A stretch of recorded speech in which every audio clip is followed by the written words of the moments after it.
Vamos ler então a palavra de Deus que se encontra em Gálatas, capítulo 6, do verso 6 até o verso 10.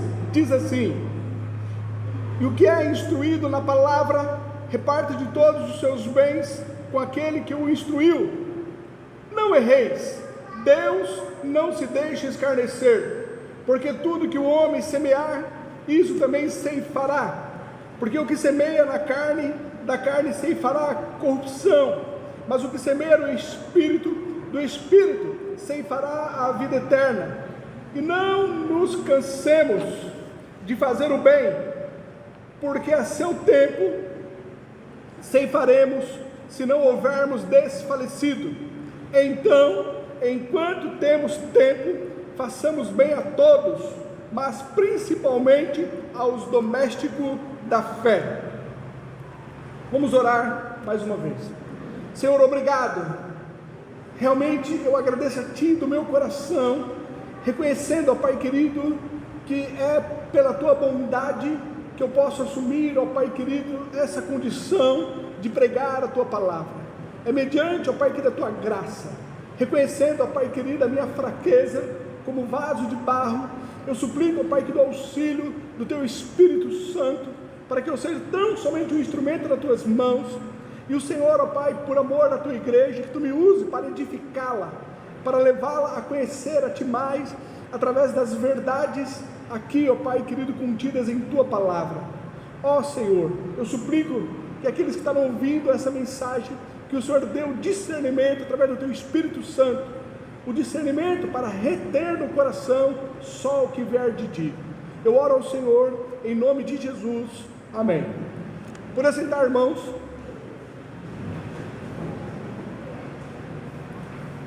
Na semana passada nós vimos aqui no contexto anterior que Paulo ele mostrou que uma pessoa que anda no Espírito, uma pessoa que é guiada pelo Espírito, essa pessoa ela tem relacionamentos saudáveis, que como consequência dela ser cheia do Espírito, como consequência dela andar em Espírito, isso desenvolve relacionamentos na comunidade cristã, relacionamentos saudáveis. Então nós vimos que uma pessoa cheia do Espírito Santo não se caracteriza por uma experiência espetacular, uma experiência pessoal, mas sim por relacionamentos saudáveis, pela pessoa ter comportamento cristão que reflete o caráter de Cristo no relacionamento com outros que também têm a mesma convicção, a mesma fé, dentro então da comunidade cristã. Aqui nesse texto, nós vemos que Paulo então nos orienta que para vivermos essa vida cheia do Espírito, para podermos então andarmos com Deus, há necessidade de um esforço pessoal, há necessidade de uma labuta, de um trabalhar, de um investimento, para que possamos então estar andando em Espírito. A vida nessa graça, nessa comunhão com Deus, em andar em Espírito, ela ocorre como resultado de um esforço nosso. É isso que Paulo então, ele vem falar nesse texto que nós acabamos de ler.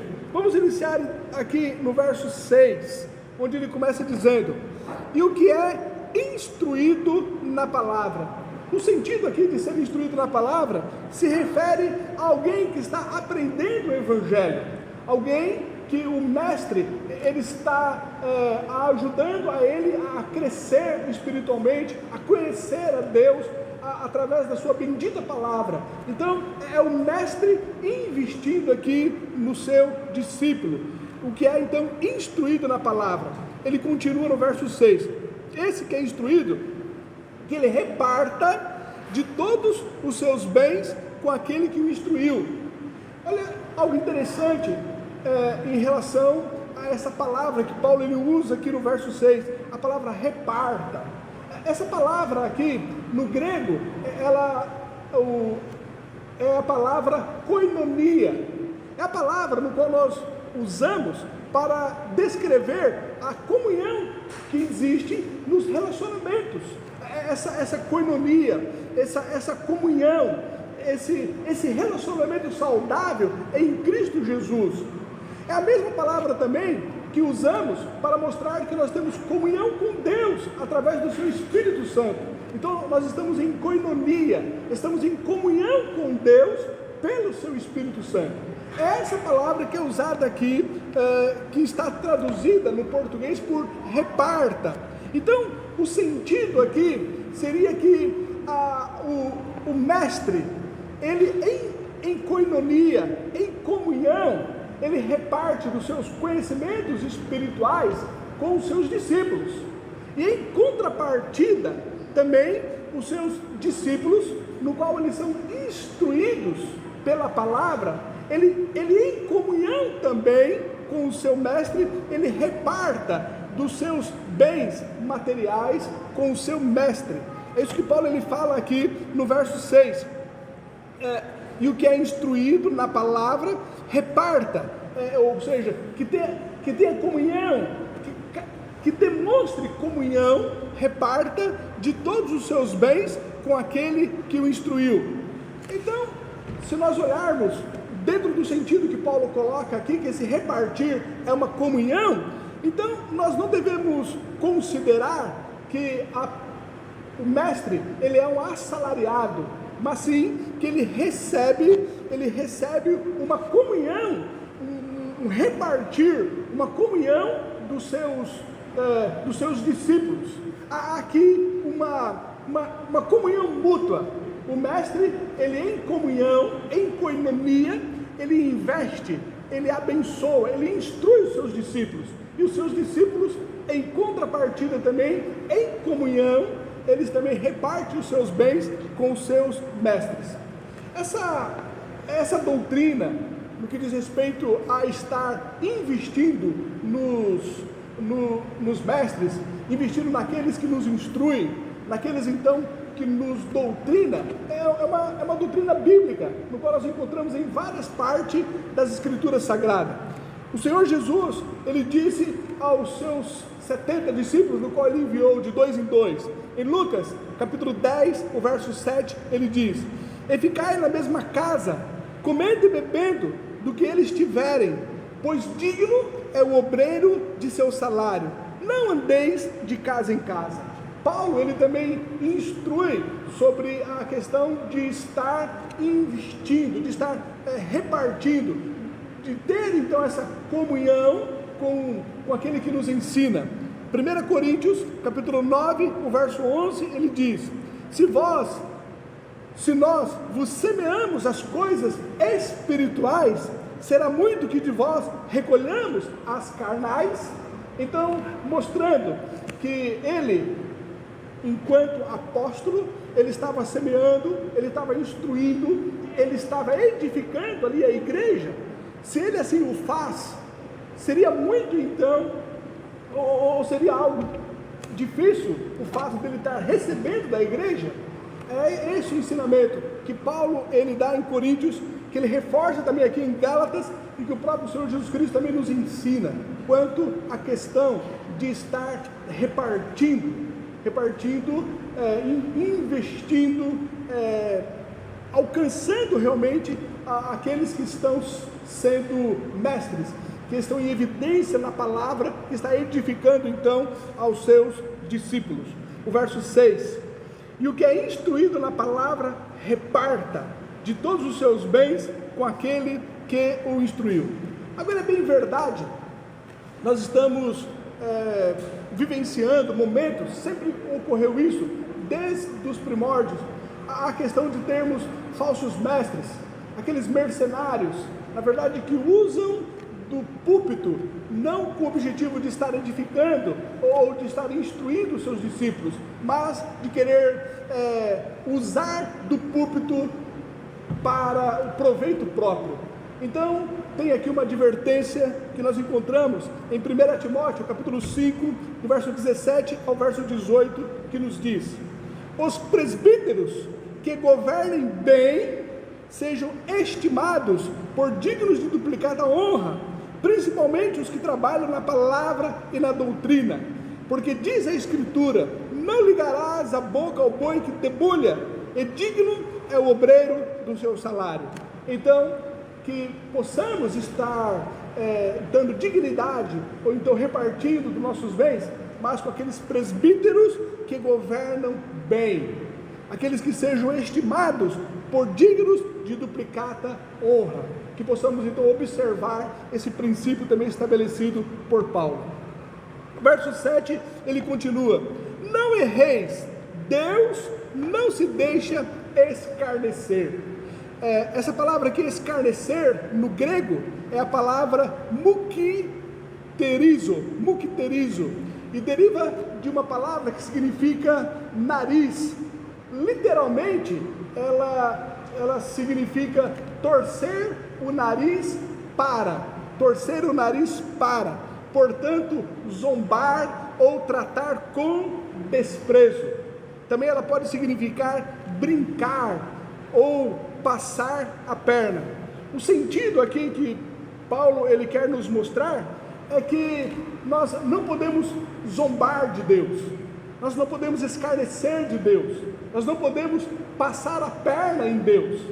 As pessoas elas podem se autodilubriar, as pessoas elas podem se auto-enganar, as pessoas elas podem até mesmo enganar os outros, enganar os membros da sua comunidade cristã, mas algo que é um fato, Paulo ele deixa aqui muito claro no verso 7, não erre em relação a isso, não erre.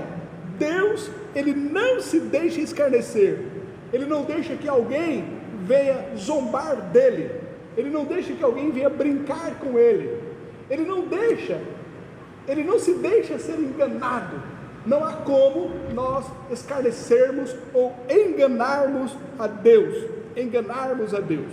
E ele continua então no verso 7, porque tudo que o homem semear, isso também ceifará. Paulo, ele ilustra a sua sentença de que Deus, ele não se deixa escarnecer com a sua lei, com a lei da semeadura, e da colheita, né? Onde ninguém ele pode escapar dessa regra. Ele mostra, olha, Deus não se deixa escarnecer, e diante então da sua sentença, ele lança aqui, ele ilustra então a sua sentença com essa lei da semeadura e da colheita. É um fato de que ninguém pode escapar. Tudo que nós semeamos, nós verdadeiramente iremos colher. Com isso, Paulo ele quer dizer que haverá as prestações de conta. Tudo quanto você faz, todas as obras que você pratica, tudo quanto manifesta através do seu comportamento, o seu agir, o seu viver diário, você vai prestar conta diante de Deus. Não brinque, não erre em relação a isso. Olha, Deus ele não vai ser enganado por você. Você pode até se auto-enganar ou enganar outras pessoas, mas o que você tem plantado, o que você tem feito, a forma como você tem se conduzido, a forma como você tem agido, a maneira que você tem se comportado, vai trazer para ti resultados. Ou seja, o que você está semeando, você vai colher. É bem verdade que você pode estar enganando as pessoas, demonstrando algo diferente do que é o seu coração. Você pode estar enganando, tendo um comportamento dentro da comunidade cristã que não corresponde com quem você é quando está dentro do seu quarto sozinho, ou quando você está fora dos olhares dos seus pais, do seu cônjuge ou de algum irmão da igreja. Mas as contas com quem você vai prestar será com Deus, e você não vai se escarnecer dele, você não pode brincar com ele. Não erre em relação a isso. 2 Coríntios capítulo 5, o verso 10, ele diz: porque todos devemos comparecer ante o tribunal de Cristo, para que cada um receba segundo o que tiver feito por meio do corpo, ou bem ou mal. Apocalipse capítulo 20, o verso 11 e o verso 12 diz: e vi um grande trono branco, e o que estava sentado sobre ele, de cuja presença fugiu a terra e o céu, e não se achou lugar para eles. E viu os mortos, grandes e pequenos, que estavam diante de Deus, e abriram-se os livros, e abriu-se outro livro, que é o da vida, e os mortos foram julgados pelas coisas que estavam escritas nos livros, segundo as suas obras. Haverá a prestação de contas, haverá a prestação de contas. Não erre em relação a isso, não brinque.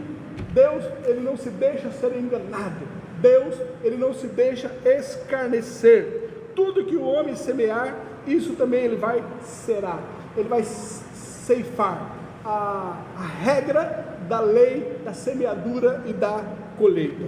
O verso 8 então, ele continua: porque o que semeia na sua carne, da carne ceifará corrupção, mas o que semeia no Espírito, do Espírito ceifará a vida eterna. Acho muito importante nós pensarmos aqui nesse verso 8, no qual há uma lição aqui grandiosa para nós. A nossa colheita, ela depende de onde semeamos e o que nós semeamos. Entenda algo muito importante que eu quero que você impregne no seu coração. Veja bem, nós não somos vítimas do nosso temperamento, nós também não somos resultado do ambiente em que nós vivemos. Muitas vezes nós queremos culpar o que nós somos em virtude do lugar onde nós vivemos, as pessoas com quem nós estamos tendo ali os nossos relacionamentos, ou por vezes nós queremos falar que a nossa conduta é resultado então do nosso temperamento. De forma alguma. Na verdade, é o contrário disso. O que nós nos tornamos depende de nosso comportamento. O nosso caráter, ele é formado pela nossa conduta. Quem você é resultado do seu comportamento. Quem você é não é resultado do seu ambiente. Quem você é não é resultado do seu temperamento. Quem você é resultado das coisas que você faz, é resultado das escolhas que você tem, é resultado do seu comportamento, é a sua conduta que mostra o seu caráter, quem realmente você é.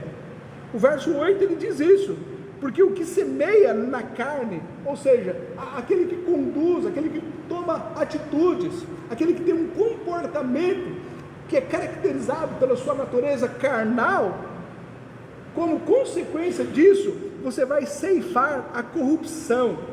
Mas o que semeia no Espírito, aquele que tem uma conduta, aquele que tem um comportamento, aquele que tem atitudes, que na verdade glorificam a Deus, que caracteriza que você está se relacionando com Deus, que está andando em Espírito, esse sim, ele vai ceifar a vida eterna. Há um ditado que ele diz assim: semeie um pensamento, colha um ato. Semeie um ato, colha um hábito. Semeie um hábito, colha um caráter. Semeie um caráter e colha um destino. Então, o que Paulo aqui nos ensina, que na verdade o que nós somos é resultado das nossas escolhas, da nossa conduta, da forma como nós nos comportamos. É o que você semeia que vai resultar no seu caráter, no que você estará colhendo. Então ele diz: porque o que semeia na carne, da carne ceifará a corrupção. A carne é a nossa natureza caída, com as suas paixões e as suas concupiscências.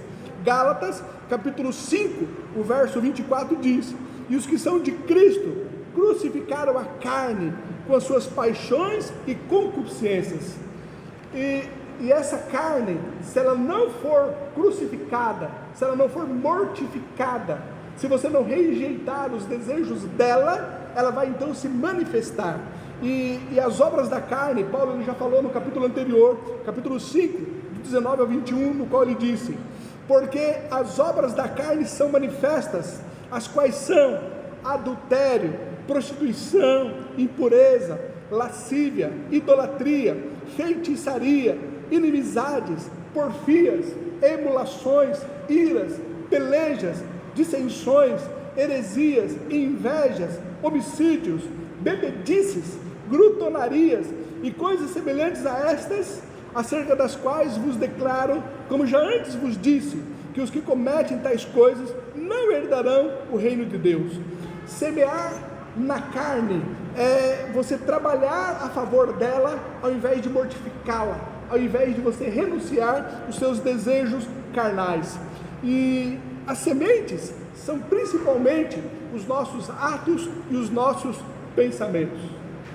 Toda vez que permitimos que a nossa mente abrigue um ressentimento, estamos semeando na carne. Toda vez que desenvolvemos uma fantasia impura, estamos semeando na carne. Toda vez que permanecemos em má companhia e cuja influência sabemos que nós não poderemos resistir, nós estamos semeando na carne. Toda vez que permanecemos acomodado, seja na cama ou seja em frente a uma televisão, ao invés de nós estarmos orando, buscando ao Senhor, nós estamos então semeando na carne. Toda vez que vemos uma literatura pornográfica, nós estamos semeando na carne. Toda vez que você rende aos desejos da sua natureza carnal, toda vez que você se propõe a fazer o que a sua carne ela almeja, ela quer, você está semeando na carne. Seja isso através dos seus pensamentos, seja isso através dos seus atos, seja isso através das suas palavras, através dos seus relacionamentos, através da forma que você se veste, através da sua maneira de ser. Toda vez que você realça os desejos da carne, ao invés de mortificá-la, você está semeando na carne. E a partir do momento que você então semeia na carne, diz aqui Paulo, porque o que semeia na sua carne, da carne também ceifará a corrupção. Nós temos a liberdade para nós tomarmos as nossas escolhas, mas você é escravo das consequências de todas as suas escolhas. E na verdade são as suas escolhas, é o que você faz, são as suas atitudes que vai realmente se mostrar o seu caráter, que vai mostrar realmente quem você é. O que determina então o seu caráter é a sua conduta, é aonde você está semeando. Paulo ele continua aqui no verso 8, mas o que semeia no Espírito, do Espírito ceifará a vida eterna. Semear no Espírito é o mesmo que também andar em Espírito, né? Nós estamos em comunhão com Deus, estamos sendo guiados pelo Espírito, andando em Espírito. Gálatas, capítulo 5, verso 16 e verso 25 diz: digo, porém, andai em Espírito e não cumprireis a concupiscência da carne.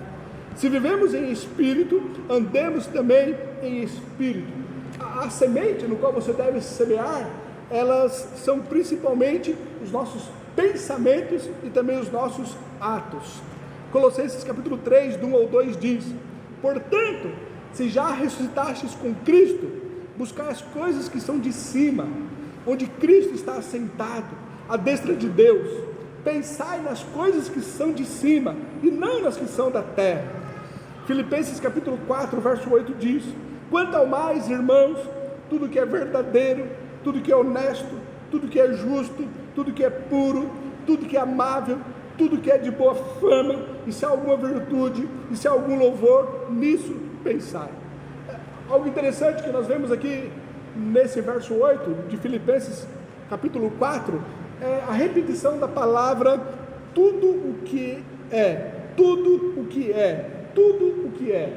Ou seja, não adianta você ser verdadeiro somente enquanto você está aqui na igreja com os seus. Você tem que ser verdadeiro em tudo, no seu trabalho, você tem que ser verdadeiro dentro da sua família, você tem que ser verdadeiro na sua vida acadêmica, ou seja, em tudo, em todas o seu relacionamento, em todo o seu viver, que você seja verdadeiro. Ele diz tudo que é honesto. Não adianta você ser honesto somente dentro da sua casa, somente com os seus. Tudo o que é honesto deve fazer parte da sua vida. Na hora de você fazer uma prova, na hora de você receber um troco a mais, que haja honestidade em você em devolver. Na hora que você está fazendo compras, que você seja honesto em pagar o devido à pessoa. Tudo o que é honesto, que a honestidade ela incorpore toda a sua vida, toda a sua vida. E Paulo então, ele diz, aquele que semeia no Espírito, ceifará a vida eterna. Toda vez que nós lemos a Bíblia, nós estamos então semeando no Espírito. Toda vez que nós estamos orando, você está semeando no Espírito. Toda vez que você está participando de um culto, você está semeando no Espírito. Toda vez que você leva o seu pensamento a Deus, você está semeando no Espírito. Toda vez que você entoa cânticos espirituais a Deus, você está semeando no Espírito. Toda vez que você nutre no seu coração, através das suas palavras, através das suas atitudes, coisas que correspondem com as verdades ensinadas nas Escrituras Sagradas, você está então semeando no Espírito. E toda vez que você semeia no Espírito, você está demonstrando através do seu comportamento quem você é. Quem você é. O seu caráter, ele é determinado então pela sua conduta. Se desejamos colher a santidade em nossa vida, se nós desejamos andar em espírito, nós temos que ter um dever duplo. O primeiro, devemos evitar semear na carne, e o segundo, nós devemos semear no Espírito. Não há outra forma de você colher a santidade, não há um outro meio de você então agradar a Deus, a não ser você realmente dependendo do Espírito Santo, para que você possa entender as verdades contidas na palavra, e não ser somente um conhecedor, mas sim um praticante do que você tem aprendido. E toda vez que você então pratica, você está formando o seu caráter, você está andando em espírito, e você vai colher então a santidade. O único meio de colher a santidade é quando você então semeia no Espírito. O verso 9, ele continua: e não nos cansemos de fazer o bem, porque a seu tempo ceifaremos, se não houvermos desfalecido. 2 Timóteo, capítulo 3, o verso 13 diz: e vós, irmãos, não vos canseis de fazer o bem. Nós sabemos que o serviço cristão dentro da comunidade, dentro da igreja, ele é exaustivo e ele é cansativo. Irmãos, não é fácil, na verdade, você se dispor para assumir cargos aqui dentro da igreja. Quando você, por exemplo, assume o cargo aqui de eventos, você então se propõe a você se desgastar, você se propõe a servir os demais, e esse cargo, ele é muito desgastante. Quando você se propõe a ser um professor da escola dominical, é desgastante. Você está preparando a aula, você está orando por aqueles que você vai ensinar, e você realmente vai se desgastar em relação a isso. Quando você se propõe, como hoje, nós tivemos aqui o nosso almoço missionário, quando você se dispõe então a fazer parte da equipe de missões, enquanto nós estávamos aqui no culto hoje pela manhã, os irmãos estavam ali preparando o almoço. Durante a semana eles estiveram então fazendo as compras, e há realmente um esforço, é exigido de nós algo mais, e esse esforço muitas vezes não é recompensado conforme nós gostaríamos, né? De receber o louvor das pessoas. As pessoas às vezes nem reconhecem todo o nosso esforço, e por vezes nós estamos comparando todo o nosso esforço com outras pessoas que não estão fazendo nada. Aí nós então nos cansamos, nós buscamos optar por não mais continuar nessa labuta, continuar então nos dando, nos dedicando. Mas algo que nos conforta é nós sabermos que, independente do louvor que podemos receber dos outros, independente do reconhecimento, se nós estamos fazendo para o Senhor. Nós estamos semeando para o Senhor. Nós estamos investindo no reino de Deus. O que realmente assim nos conforta é sabermos que, independente dos outros, nós estamos cumprindo o que Deus ele colocou em nossos corações, de vir não para ser servido, mas sim para servir. Nós estamos seguindo as pisadas do nosso Senhor Jesus Cristo, no qual Ele nos ensinou a nós estarmos então servindo, a nós estarmos lavando os pés uns dos outros. Então isso realmente assim nos conforta. E Paulo, ele para incentivar essa labuta, incentivar esse desejo nosso de estarmos então auxiliando dentro da comunidade cristã, ele nos mostra que quando você está contribuindo com a comunidade cristã, quando você está ajudando os outros, é uma forma de você estar também semeando, é uma forma de você estar andando em espírito, de você estar semeando. Agora, interessante, né? Se o serviço dentro da comunidade cristã é o que nós estamos semeando, o que na verdade será a colheita? O que nós estaremos então ceifando? Paulo, ele aqui não nos diz o que nós iremos ceifar. Ele só fala no verso 9, né? E não nos cansemos de fazer o bem, porque a seu tempo ceifaremos. Se dedicar na comunidade cristã é uma forma de nós estarmos semeando. Mas o que nós iremos colher, o que nós iremos ceifar, ele realmente assim não nos diz. Talvez possa ser você produzir consolo e alívio em algumas pessoas. Lá no no verso 2 ele diz, né? Levai as cargas uns dos outros, e assim cumprireis a lei de Cristo. Talvez você está levando a carga de outra pessoa, e ali você está produzindo alívio, você está auxiliando aquelas pessoas que estão cansadas, e você está investindo nessa pessoa. Pode também ser levar um pecador ao arrependimento, e como consequência, né, também a salvação. Quando você está semeando, né, dentro da comunidade cristã, você, através das suas atitudes, do seu comportamento, você pode levar alguém a conhecer a Cristo. Mateus capítulo 9, do 37 ao 38 diz: então disse aos seus discípulos: a seara é realmente grande, mas poucos os ceifeiros. Rogai, pois, ao Senhor da seara que mande ceifeiros para a sua seara. João capítulo 4, 35 ao 38 diz: não dizeis vós que ainda há 4 meses até que venha a ceifa?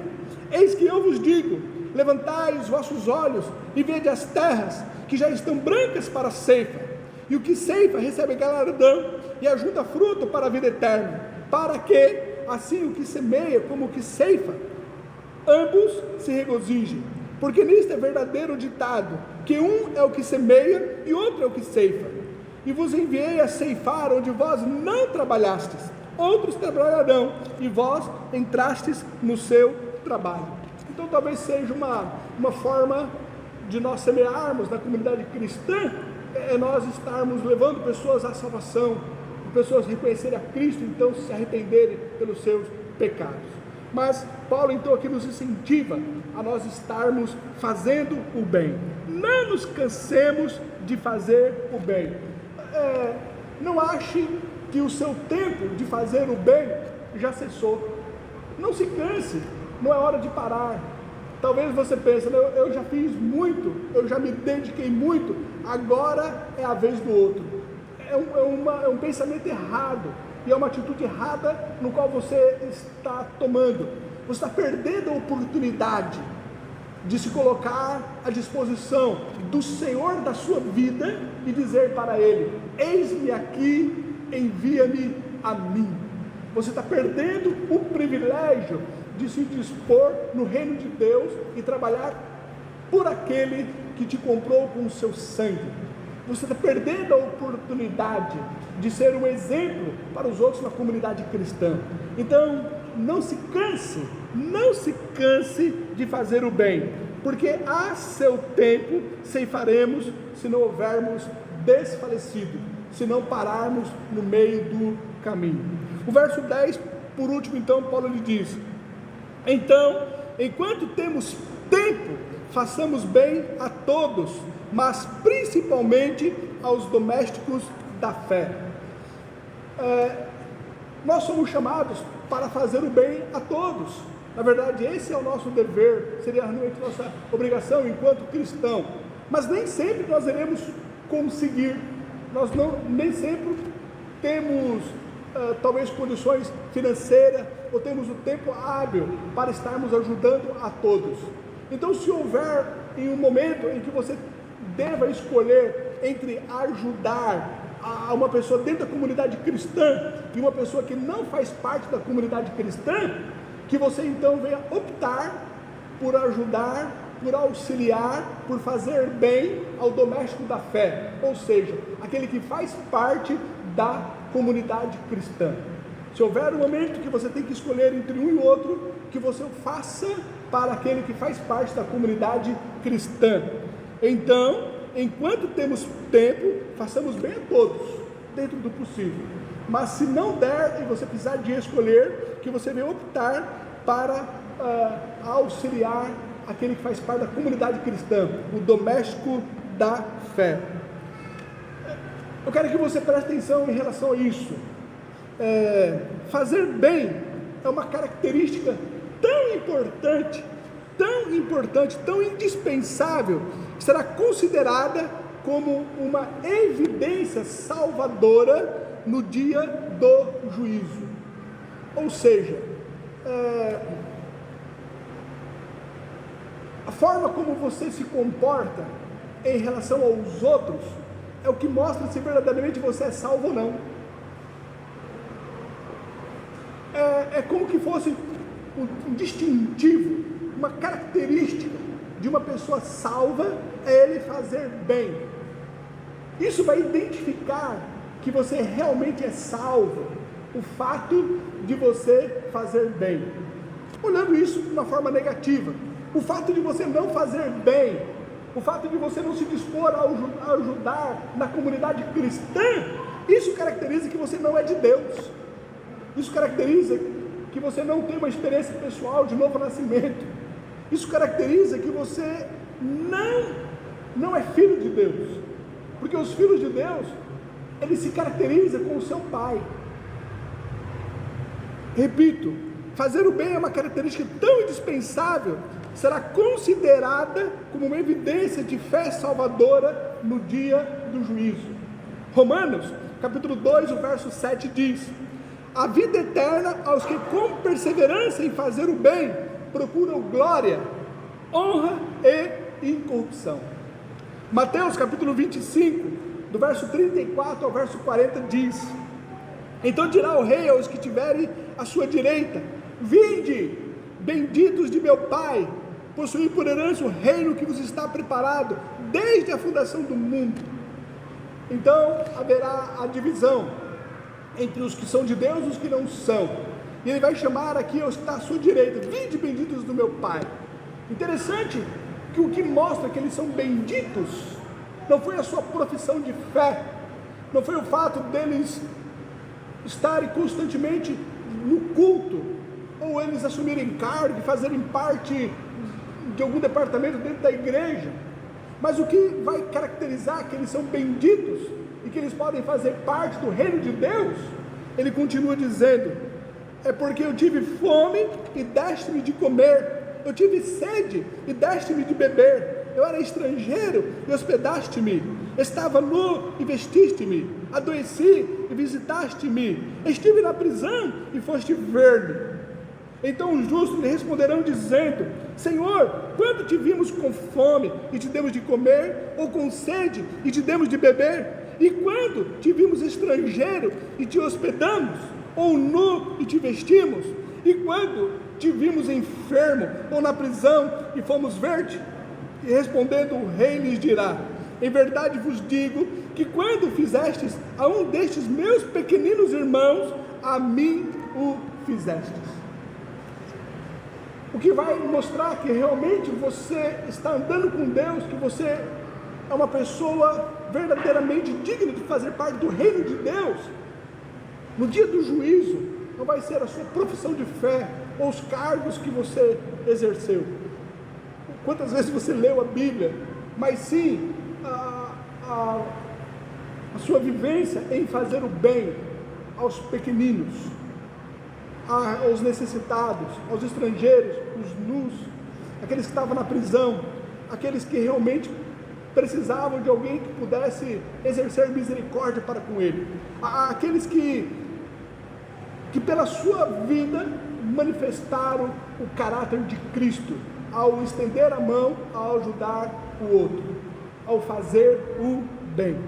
Irmãos, que Deus nos ajude a nós termos realmente uma experiência cristã, não somente de palavras, mas que possa ser caracterizada pelo nosso comportamento, que nós enquanto igreja, aqui nessa comunidade, sejamos reconhecidos por abençoarmos as pessoas, uma igreja que realmente assim, abençoa os necessitados, abençoa aqueles que estão padecendo, e que nós, dentro da nossa vizinhança, o lugar onde nós estivermos, que também sejamos reconhecidos como pessoas bondosas, pessoas que na verdade têm o prazer de abençoar, de ajudar os outros, e que Deus então nos ajude.